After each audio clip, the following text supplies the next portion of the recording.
अस्सलाम वालेकुम दोस्तों, की हाल चाल है जनाब। तुसी देखते पे हो अपना देश पंजाब टीवी ते मैं तुहाडा मेजबान मोहम्मद नदीम खरल दिल्ली बेस ते जनाब वीरां वास्ते नीली दे बेहतरीन और अनमोल तोहफे से लेके हाजिर होने। अज फिर दूसरे दिन वीरां वास्ते जनाब एक पहलन बुलबुल का बच्चा असीं लैके हाजिर होए हैं। वीरां वास्ते जनाब एक भी एंटीक पीस है, तोहफा है, थोड़े मुल्लां च, सोहने मुल्लां च, प्यार वाले मुल्लां च। ਇਹ बुलबुल का बच्चा जी, रसगुल्ले जनाब चोपे लगे हुए ने, डोके खजूर के लगे ने जी माशाल्लाह। पहलन मैं अख बिल्ली, बूथी लम्मी, सिर कतरी कतरी, मत्थे ते फुल्ली और पन्ना दे वाने माशाल्लाह। अल्लाह के फजल नाल गली बाती नहीं ने, काम करके ने पूरी वलैती सारी जड़ी बार जनाब वलैत विखांदी रही। नीली बार में जनाब सतलुज में पानी पी पी के जनाब रसगुल्ले लवाई फिरती कर्मा वाली बुलबुल का बच्चा मुँह धुंधी होगी या ये भी चौगी होगी, तसल्ली करांगे मुँह की। लेकिन है जनाब बड़ा डाढ़ा ते बड़ा बरीक पीस अल्लाह के फजल नाल। और इंशाअल्लाह ये तोहफे जड़े ने अपना देश पंजाब टीवी वीरां डेली बेस से विखांदा है। मुँह तो धुंधी या चौगी होनी है, वेखांगे जरूर जे ने विखाया। ते दरिया की शदादी है माशाअल्लाह, चेक करना है। एवें रेशम वर्गा बदन है, जिथे दिल करिए झोटी नूं जनाब पकड़ लीए, जिथों दिल करिए ने मास चक लीए माशाअल्लाह। बड़ा प्यारा पीस है और मुल भी बड़े उम्मीद है सोहने होणगे, मुल भी सुथरे होणगे। वीडियो नूं जुड़े रहना आखिर तक, रेट देना ऐसा कि रह रब दा ना। अज जनाब पूरी बार है जिते पूरे चैनल धुम पै जा के इस मुल ते झोटी जनाब फलानी जगह तो लभी सी। रेट सोहना ते सस्ते मुल्लां च, पिछले पैर धोते बुलबुल का बच्चा। ये अज वीर उस नूं देना जिहड़ा शौक रखेगा, जिहड़ा आखेगा थोड़े पैसे ते नीली दी मझ ओहदे वास्ते। और जनाब मुंह तो भी कट्टी धुंधी चौकी होगी। अच्छा मुंह फड़ाउंदी है, फड़ के वेख के ट्राई तो कर, जे फड़ा लवे तो पता लग जाए मुंह की फड़ा ले।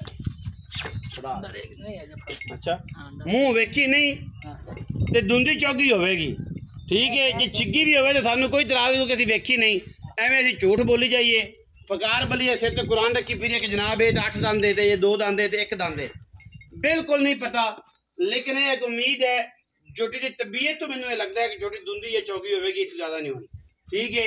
लेकिन बाकी तुसी आप देख लेना है कि जोटी किस कैटेगरी च ते की करेगी सून लग्या। अजे तो चोटी माशाल्लाह 4-4 इंच बाहर कड्डी फिरदी है ते पूछे लेडी बरीक है कि जनाब जेब च पांदे लोग, मैं ना जराब च पा लो। और 4-4 इंच बाहर कड्डी फिरदी, 4-4 इंच हवाना बाहर कड्डी फिरदी कर्मा वाली, 4-4 इंच माशाल्लाह। कितना खूबसूरत और गोल बाना है पहलन मैं होके। और एडा सोहना थन जरी वाला जिमें ने जनाब थन कढ़ना माशाल्लाह, रुक रुक तो कटेगी बनाएगी बड़ा याद करेगा। पहलन मैं ते एडियां पहलन मैया आम नहीं करदियां माशाल्लाह। अल्लाह दे फजल शुरू लेवा हुंदा मैं कमाल कमाल दा डर है और कमाल दे जनाब असील जनाब झुट्टी है माशाल्लाह। चेक करना अल्लाह दे फजल नाल, और ये जियां सीला जमदियां ने चेक करना माशाल्लाह। क्या बात है, क्या बात है। और ये झोटियां भी झोटी है कि तुसीं थल्ले बह जाना है, इन्हां ने हिलना नहीं। कर्मा वालियां ने ये बड़ियां बरीक ने अल्लाह दे फजलो करम नाल, ये बड़ियां बरीक ते बड़ियां एंटीक ने जनाब। खूबसूरत पीढ़ियां दे पावर का जनाब थन लग्या है और अल्लाह गोल लग्या है कि जेड़ा आम मैं लगता नहीं। बाकी बलो बली दा अंत कोई नहीं। जफ्फी दे विच जनाब सोहनी तरह जनाब इन्हू लैके बहना है। जिन्हें इन्हू सांभिया मैं दुध देवेगी इंशाल्लाह 14 किलो 13 किलो, जेडी ये बरीक है ते जेडी ये प्यारी है। बाकी लेने देने ते फिर मुकद्दर ने ना जी, लेने देने ते फिर मुकद्दर ने अल्लाह दे फजलो करम नाल। ये जे हीरे जनाब सानू कोई इतराज नहीं, कोई बंदा मझ सूई लै जावे बयाना कर लवे, समझ साडी गारंटी होगी। बाकी जो कुछ ये अंदर है बाहर है वो सारा कुछ जनाब अल्लाह दे सुपुर्द है। चाचा जी मैं खोलो, मैं खोलो, हाँ जी मैं खोलो टोरो जी, तसलियां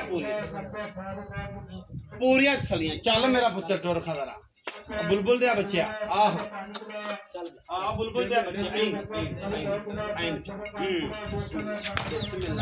सदके जावा। क्या बात है जनाब माशाल्लाह। और बुलबुल दे बच्चे की क्या बात है। ये बुलबुल दे बच्चे जनाब वीरां वास्ते सी लैके हाजिर होने।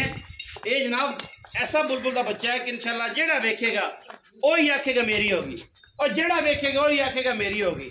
और ये आम मई नहीं ने, ये ने जनाब बरीक ते एंटीक नीली दी मई सतलुज बार दिया मई और जनाब पहलना मई एडियां सुथरियां ते सुचियां कि जमाना वेखे और टुरदी है दसदी है कि मैं नीली दा बनया होया कागज दा बनया मोम दा बनया होया टिशू पेपर सारा लग्या अल्लाह दे फजल नाल बड़ी एंटीक जनाब पहलन में जिथे मर्जी खड़ी कर लो माशाल्लाह 4-4 इंच बाहर कट देंदी है बन जिथे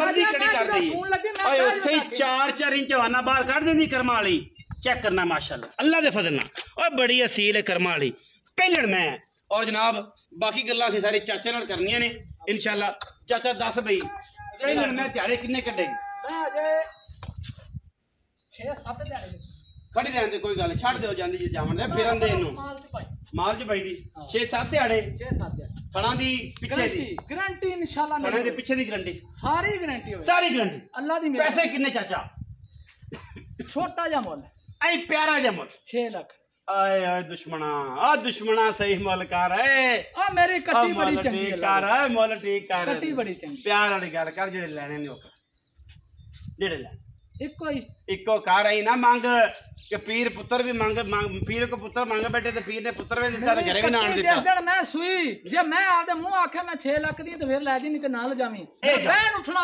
आयत हो जाएगी बहन उठना तंग होवेगी ए जेड़ा समझदा ओने लेनी मैं नस्लदार वे मुल सही कर लोका तरह ड्रामे मेरे कोल सिर फाड़ के थल्ले बह जाना ऐ पिटड़ा ओ नहीं हुंदा गल ओ नहीं जेड़ी बंदे दी शर्म होंदी है इत्थे अखां च ते जे इत्थे ना होवे ते फिर बंदा लम्मा पिया रहे कोई 5,60,000 दी कट्टी ले ਹੁਣ ਗੱਲ ਹੋਈ ਨਾ जानते मैं जो करी जावा पर आज मैं तेन ये आखा नदी मेरी मैं लै दी किस बंदे को मैं दे दी हां सारी उम्र याद करेगा मैं ओदी कट्टी ला एडी कट्टी ने चंगी लबनी 5 लाख तो 60,000 भाई ते मैया एक तो एक वाद ने एक तो एक 5 लाख ते 60,000 है मित्रों 5 लाख ते 60,000 है सजनों ओए बुलबुल दा बच्चा इंशाल्लाह लोकी कहंदे ने कि जनाब बुलबुल दे बच्चे ए जे हुंदे ने बुलबुल दे बच्चे माशाल्लाह चेक करने क्या सीलता ने जनाब कट्टी दी क्या बातें ने जनाब कट्टी दियां अल्लाह के फजल नाल और जमाना वेखे ये कट्टियां सील नहीं लभदियां चेक करो जो मर्जी करो इंशाल्लाह अल्लाह के फजल नाल ये पुत्र है और जेड़ा पुत्र लै जाएगा इंशाल्लाह जमाना वेखेगा